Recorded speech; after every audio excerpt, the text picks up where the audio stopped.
Huwag niyo na po kaming hanapin sa mga presinto sapagkat ang inyong mga pulis ay nasa inyo ng mga telepono. Dial 911, darating ang inyong mga pulis sa loob ng 5 minuto. Lingkod sa bawat Pilipino at magbibigay ng tamang impormasyon para sa tahimik at maayos na Pilipinas. Police News Network, alagad ng batas, tagapagtaguyod ng balitang pulis, sandigan ng mamamayan, patnubay ng katotohanan. Kampo Krame, maghahatid ng pinakahuling kaganapan at nagbabagang balita. Ito ang PNN Police News Network. At ngayon, ang inyong mga tagapagbalita. Magandang araw, Bagong Pilipinas. Ako, ang inyong alagad ng batas, tagataguyod ng Balitang Pulis, Patrolman Adrian Dayao. Maghatid sa inyo ng tamang balita, kwento ng pulis at serbisyo para sa mamamayan, at ito ang PNP News Online, ang pangunahing balita ng Police News Network. Alagad ng batas, tagataguyod ng Balitang Pulis.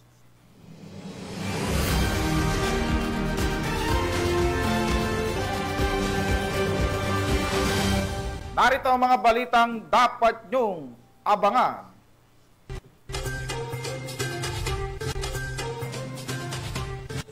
Mahigit 1 milyong pisong halaga ng smuggled na sigarilyo nasabat ng mga otoridad sa Maguindanao del Norte. Top 1 most wanted person na may kasong qualified rape arestado sa San Esteban, Ilocos Sur. At mahigit 4 milyong pisong halaga ng iligal na droga na kumpiska sa Pili, Camarines Sur.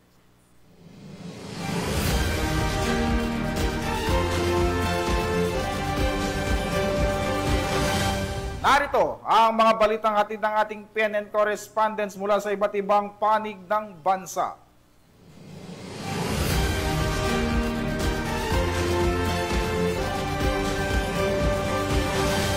Simulan natin ang balita mula sa bahagi ng Luzon.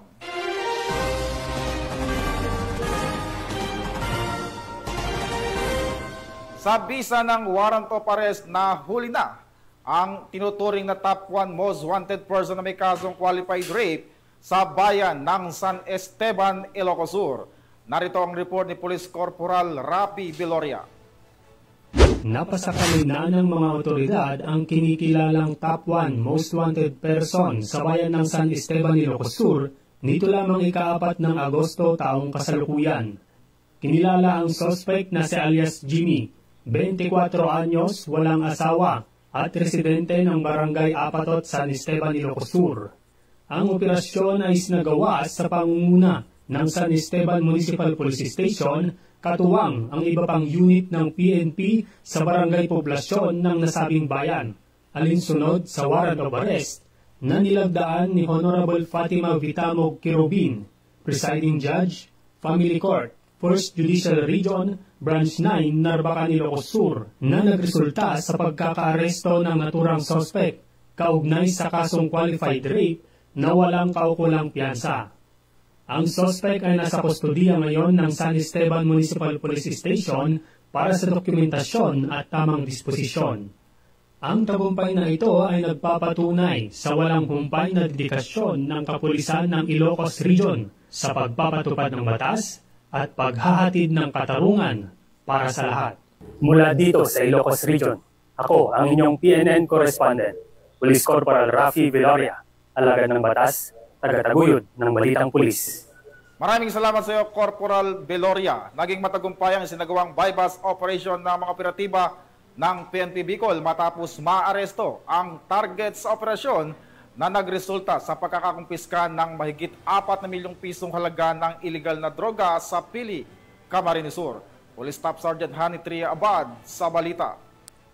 Matagumpay na naaresto ng Police Regional Office 5 ang isang lalaki sa isinagawang buy-bust operation sa Pili, Camarines Sur nito lamang ikalawang araw ng Agosto taong kasalukuyan. Ang operasyon ay isinagawa ng pinagsamang mga operatiba mula sa Regional Police Drug Enforcement Unit 5, katuwang ang Pili Municipal Police Drug Enforcement Unit, Camarines Sur Provincial Intelligence Unit, at sa pagkikipag-ugnayan sa Philippine Drug Enforcement Agency Regional Office 5. Ang suspect na kilala bilang alias Musanip, 30 anyos, na residente ng Tondo, Maynila, ay naaresto matapos magbenta ng iligal na droga sa isang undercover operative. Nakumpiska ng mga otoridad ang 12 heat-sealed transparent plastic sachet na naglalaman ng hinihinalang shabu na may timbang na umabot ng 600 gramo na nagkakahalagang 4,880,000 piso. Mahaharap ang suspect sa paglabag sa RA 9165 o ang Comprehensive Dangerous Drugs Act of 2002. Pinuri naman ni Pro5 Director na si Police Brigadier General Nestor C. Babagay Jr. ang kahusayan at dedikasyon ng mga operatiba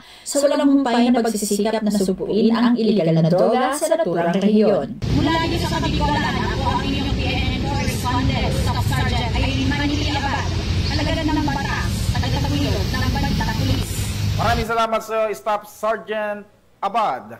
Opisyal nang itinaga ang bagong Provincial Director ng Benguet Police Provincial Office sa isinagawang turnover ceremony na ginanap sa Masigasig Grandstand Camp Major Dangwa, La Trinidad, Benguet. Patrolman Lisel Digman, ibalita mo. Matagumpay na naresto ang top 4 most wanted person sa lalawigan ng Abra at top 1 most wanted person ng bayan ng San Juan sa ikinasang manhunt operation ng San Juan Municipal Police Station sa pamumuno ni Police Captain Aldrin B. Alipio, Officer in Charge. Dito lamang ikadalawa ng Agosto taong kasalukuyan. Bandang 1:30 ng hapon na naresto ang suspect sa bisa ng warrant of arrest na inihain ng Honorable Germana Pablos Ballesteros, Presiding Judge of the Regional Trial Court, Branch 1, Bangged, Abra. Nakaharap ngayon ang suspect sa kasong statutory rape, 2 counts under Article 266 ng Revised Penal Code na walang ikrumendang piyansa at rape by sexual assault, 2 counts.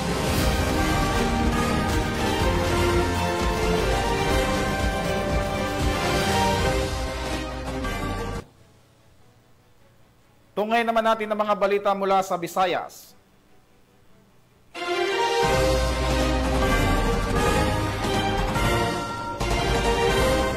Sa walang patid na operasyon ng PNP laban sa illegal na droga, nadakip ang isang street-level individual sa isinagawang buy-bust operation ng mga otoridad sa Barangay Poblasyon, Badyangan, Iloilo City. Patrolman Andrea Dominic de Palubos sa report.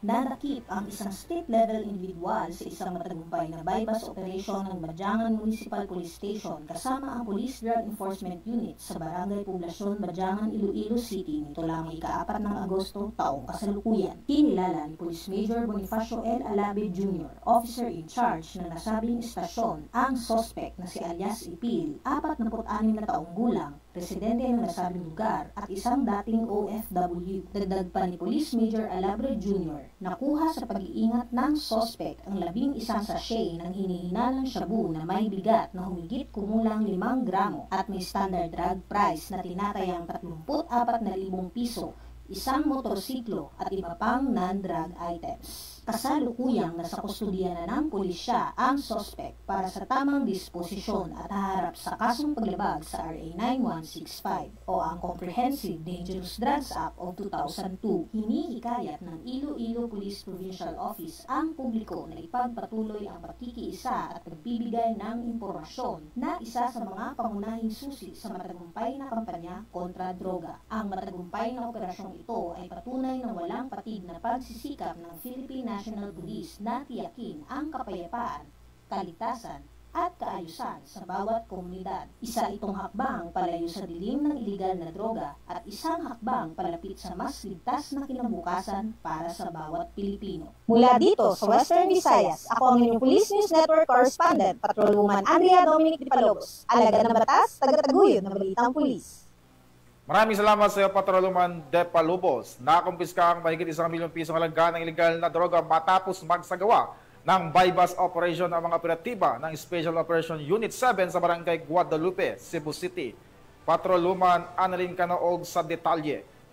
Nakumpiskang halos 1.4 milyon na halaga ng shabu sa ikinasang bypass operation ng mga operatiba ng Special Operations Unit 7 sa Barangay Guadalupe, Cebu City nitong kauna ng Agosto sa taong kasalukuyan. Kinilala ni Police Lieutenant Colonel Eduardo Guevara Jr., Officer in Charge ng Special Operations Unit 7, PNP-DEG, ang suspect na si Alias Jack, 29 anyos, isang construction worker, at ang kasamahan nito na si Alias Alvin, 32 anyos, isang pintor. Banda alas 2:17 na madaling araw na ikinasa ang natong operasyon ng pinagsalipwersa ng operatiba ng Special Operations Unit 7, PNP-DEG, PDEA 7, Regional Special Enforcement Team, Mandawi City Police Office, Police Station 9, Cebu City Police Office, IMIG 7, RIU 7, na humantong sa pagkakadakip sa mga sospek. Nakuha mula sa pag-iingat ng sospek isang belt bag, bypass money, at 5 pakete na hinalang shabu na may kabuuang timbang na 205 na gramo na may tinatayang halaga ng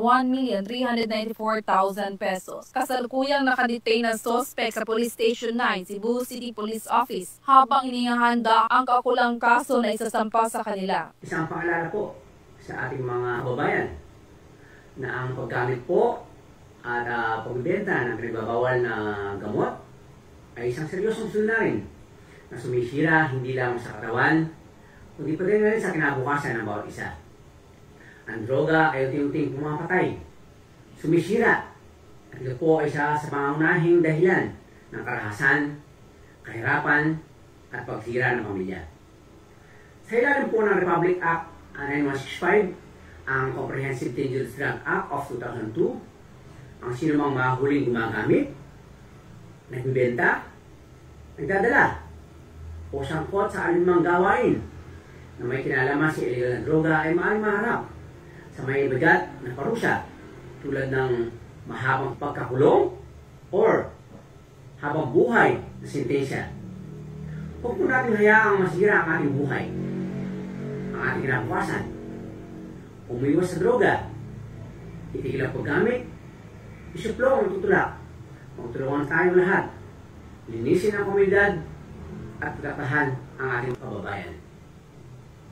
Sa Region 7, kung ikaw ay tulak, umatras ka na. Dahil sa kamay ng Region 7, tiyak ang lubugsak. Ang tagumpay sa ganong operasyon ay napapakita ng indikasyon at husay ng ating kapulisan sa paglaban sa illegal na droga at sa pagpapanatili ng kapayapaan at kaayusan sa komunidad. Mula dito sa Central Visayas, ako ang inyong Police News Network Correspondent, Patrolwoman Annalyn N. Canoog, alagad ng batas, tagataguyod ng Balitang Pulis. Maraming salamat sa iyo, Patrolwoman Canoog. Narito naman ang mga balita mula sa bahagi ng Mindanao.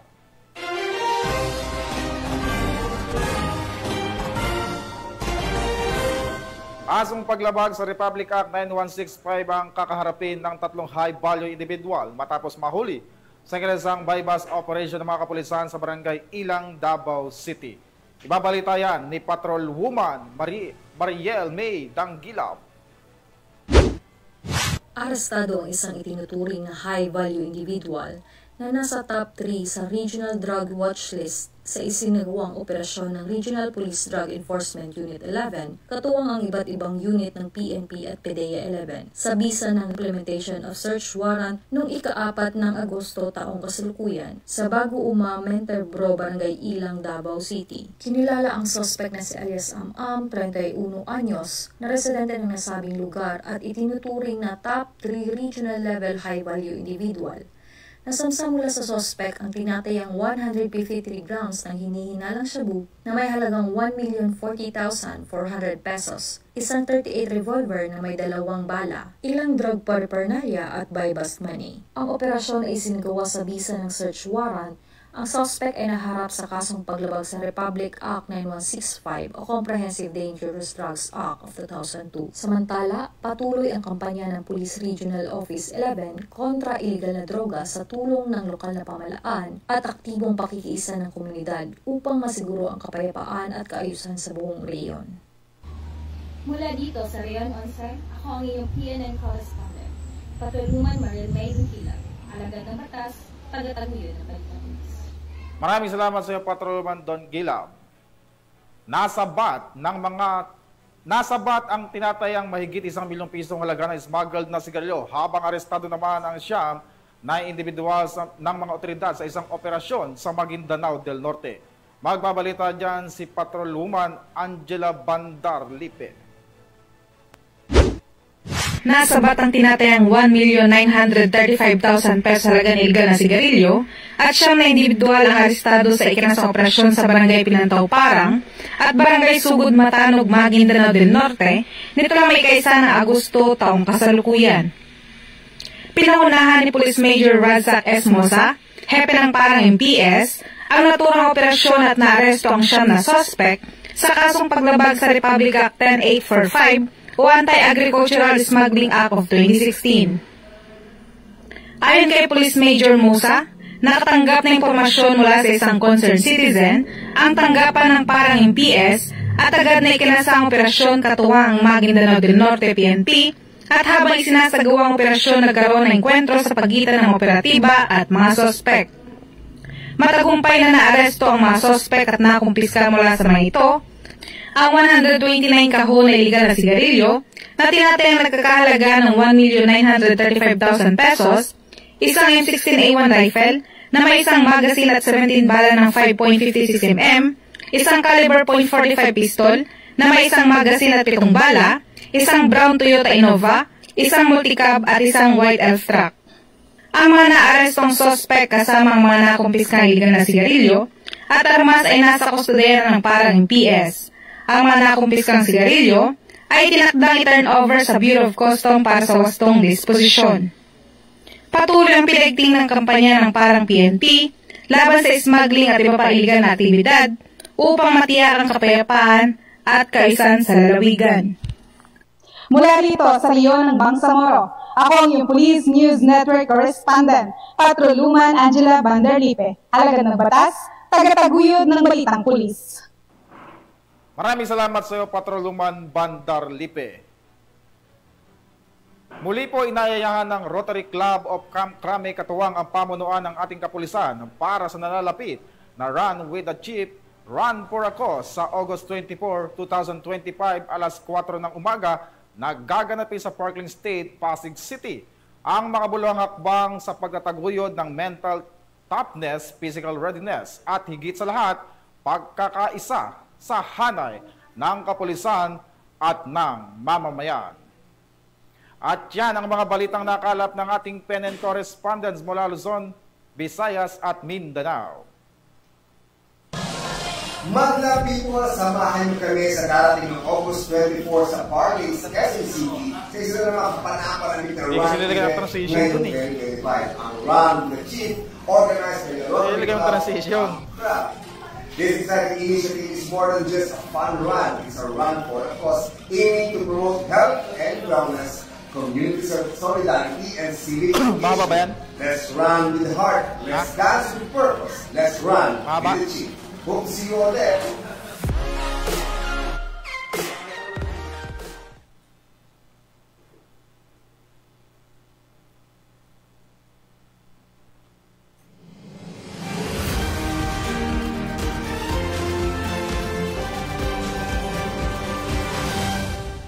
Sa ngalan ng pamunuan ng Philippine National Police sa panguna ni Chief PNP Police General Nicolas Torre III at sa pamumuno ni President Ferdinand Bongbong Marcos Jr., kami maglilingkod sa bawat Pilipino at magbibigay ng tama at balanseng balita dahil dito sa Bagong Pilipinas, ang gusto ng pulis, ligtas ka. At bilang bahagi ng mas pinabilis at mas pinalawak na emergency response system, muli naming ipinapaalala ang panawagan sa ating mga mamamayan na huwag nyo nang hanapin ang mga pulis sa mga presinto sapagkat kami ay nasa inyo ng mga telepono. Dial 911, darating kami sa loob ng 5 minuto. Mula rito sa tanggapan ng tagapag-ugnay ng Pambansang Pulisya, ako ang inyong alagad ng batas, tagataguyod ng Balitang Pulis, Patrolman Adrian Dayao, maghahatid sa inyo ng tamang balita, kwento ng pulis at serbisyo para sa mamamayan. At ito ang PNP News Online, ang pangunahing balita ng Police News Network.